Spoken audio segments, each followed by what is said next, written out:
Hi, good evening. It's Jim from the maverickstar Observatory. Guys, we've had some data come in from Hong Kong, China. One of our superstars down there, Tony, dropped it over to us this afternoon.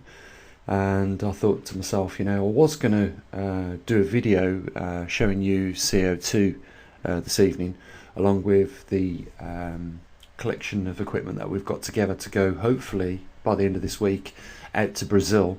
And then the week after, we should have the Mule Detector in its housing, ready to go out to another one of our superstars in Perth, Australia.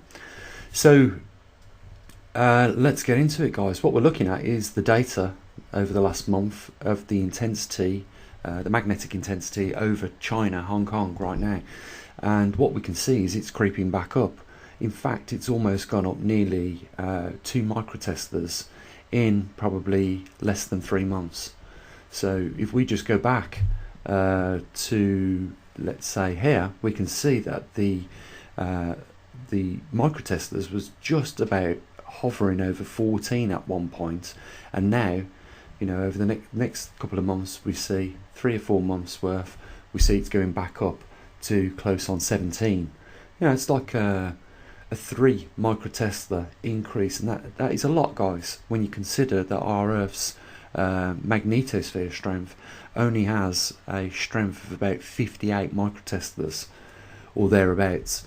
So that's quite a lot when you think about it, for it to go up in a couple of months, almost 3 microteslers. But if you go back, we was seeing it drop off. If we go back to 2019, we could see that it did start to, it was at 18, went up to 19, and then started to, months after that, gradually creep down. But now it's going back up.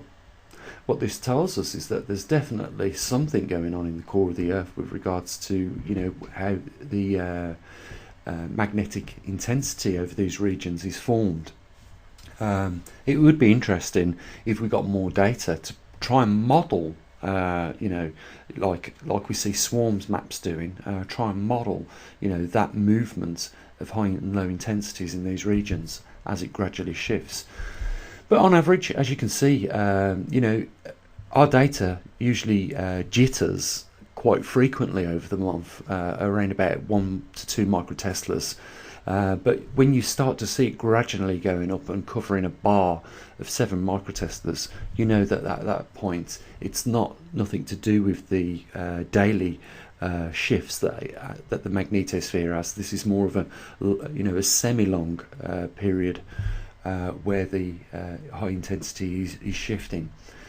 So yeah, I thought I'd include in this video as well for you guys some CO2 data.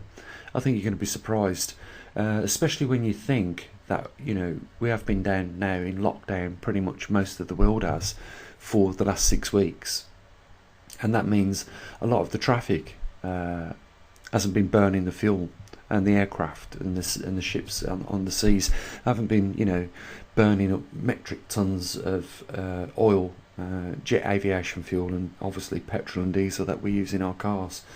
And you would think that would reflect on the amount of CO2 in the atmosphere, but let's get the data in to show you, so you can see firsthand for yourselves what the condition is of our reservoir of CO2 in the atmosphere. So, being we've all been in the lockdown for the last 6 weeks over here in the UK or thereabouts, and most of the world has been in the lockdown as well. Not many people have been using the cars. I think they've been saying about 90% of the traffic and pollution has been the case in reduction. But as you can see, 413 parts per million, 412 parts per million of CO2. So despite the fact that we've all been locked up and not using our combustion engines, as well as burning fossil fuels in ships and aircraft, the parts per million hasn't really been affected at all in the reservoir. And this is a slap in the face for these climate alarmists that talk about CO2 being responsible for climate change. And not only that, as a result of that, they tax us for it.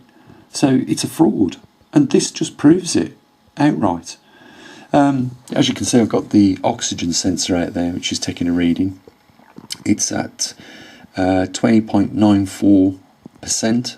That's the figure at the bottom of the screen there. You've got the T, which means temperature, and then your P is your barometric pressure, and the other figure above that is the pressure at the sensor. All this stuff is state-of-the-art equipment. We've got the state-of-the-art oxygen sensor, Illuminox, in that box. The CO2 meter that we're using is a good quality one. And I know it's showing more than what the observatory does in Hawaii at 7,000 feet. They say that that's how you should measure it. But we're getting a higher reading here, and sometimes I've seen that go up to 440 parts per million. My point is this: is that with all the combustion engines that ain't being used, all the fossil fuel that's not being used, all the aircraft pretty much on the ground, this should be a lot lower, especially after 6 weeks. So, it is a fraud. It's clear fraud and nothing else. We are not responsible by putting CO2, just the 40 gigatons that we put into the atmosphere. We're not responsible for changing the climate on the Earth.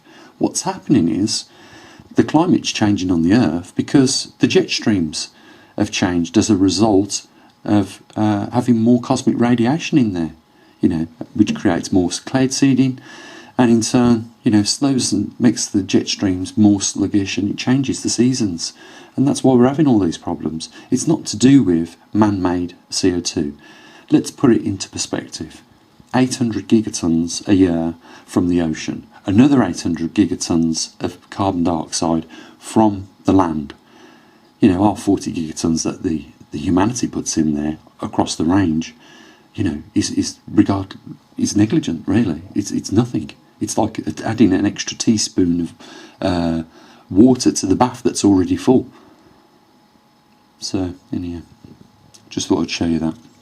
This is one of the Mule detectors and a magnetometer that will be going out to Brazil hopefully at the end of this week, all being well. What I've done, just in case the power supply in Brazil isn't completely stable, I've built a battery backup. So you just plug the USB lead in there. I'll show you the Mule detector in a bit. You just plug the USB lead in there and then chuck it into the electricity mains, and that should run both the Mule detector and the magnetometer. Now, I don't know if you noticed, guys, on the magnetometer, let me just show you what's going on the screen. So we've got the LED in the front there. It shows you the run time, the rate and the counts. It's pretty simple. We haven't got this configured to run the SD card because all we're interested in from the location where it's going is just the counts and the run time, and we can work out over a square metre over an hour what that rate is. Obviously, can you see what I did there, guys? It's a bit frustrating. I glued the lid on upside down. So if you're inside the box you can read maverickstar, or if you've got a mirror you can read maverickstar. But next time I'll just have to remember, when I'm gluing the lid on, to make sure I've got the lid the right way around. It acts as two things. It gives us the logo on there, and also allows the air to circulate around the electronics in there, because this is printed plastic. You only have to get it up to around about 40 degrees and it starts to melt. So another thing is this has got to be kept somewhere in the cool shade, and that one also, because if you have them on the windowsill, these things can get slightly affected by the the sunlight. This is what happens to PLA, 3D printed plastic, when you leave it on the shelf in direct sunlight. It just warped. But we built everything else now. We're building out of decent plastic like this, and of course I've learnt now how to use the infill on the 3D printer, so we get better results from that.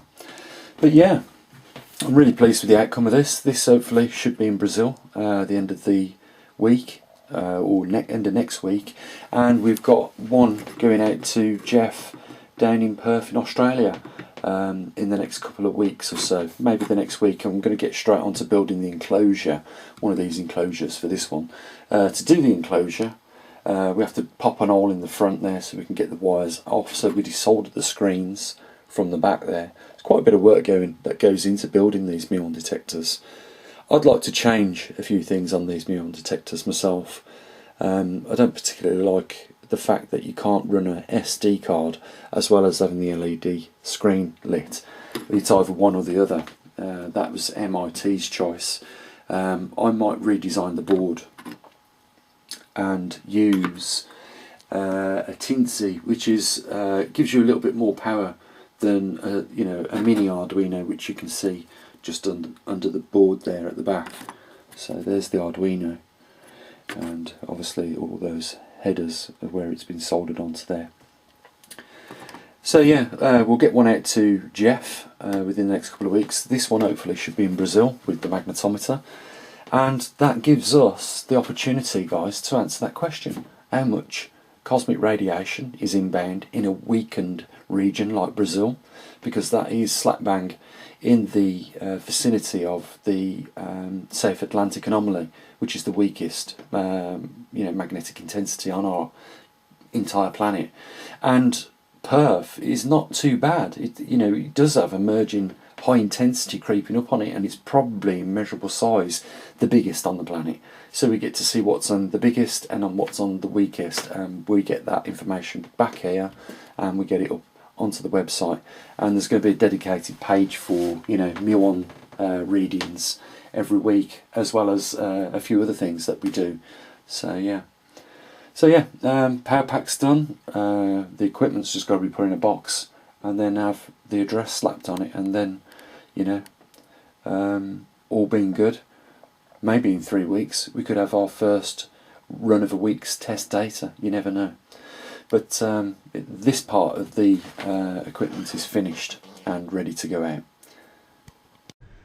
We'll leave off here with the solar cycle sunspot number progression, and we can see the red line at the end going into 21, 22, 23, which is the predicted line for sunspot numbers. And as you can see, they're not very optimistic at NOAA, are they? Right?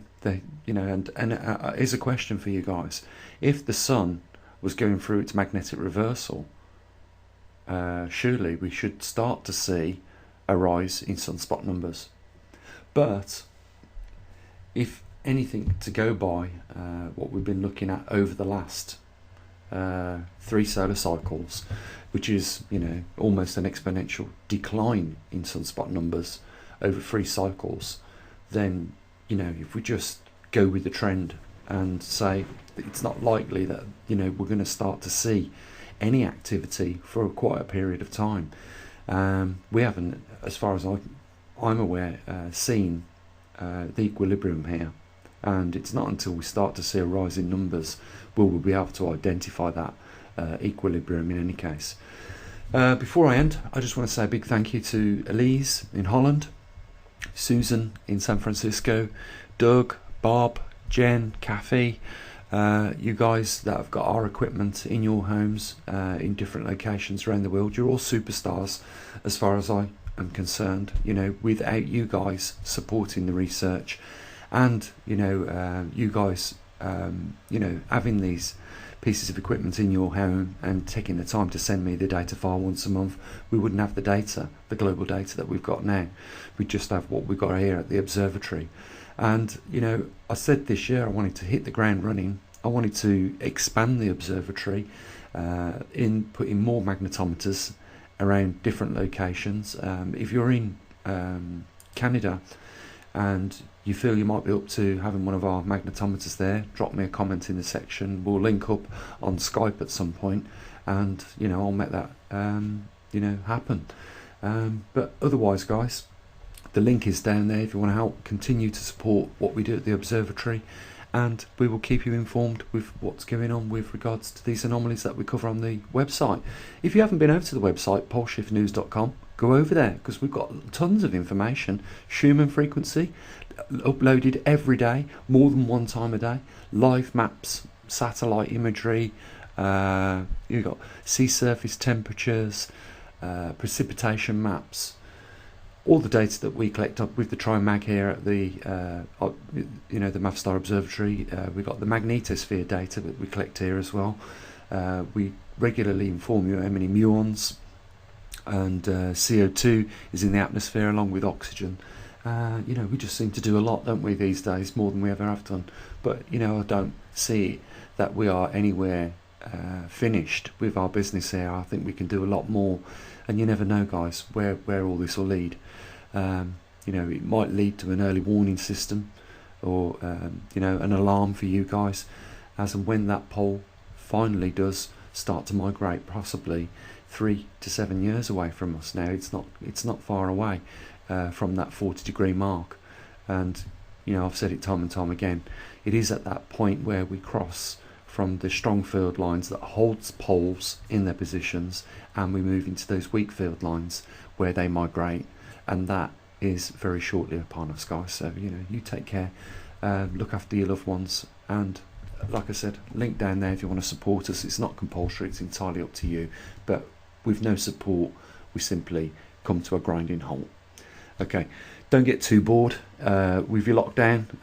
We're 6 weeks into that now, aren't we? And it is starting to become a grind, isn't it? It's beginning a little annoying. I just want life to get back to normal, but it doesn't seem like that's on the cards anytime soon. So just keep safe, guys, and as always, bye for now.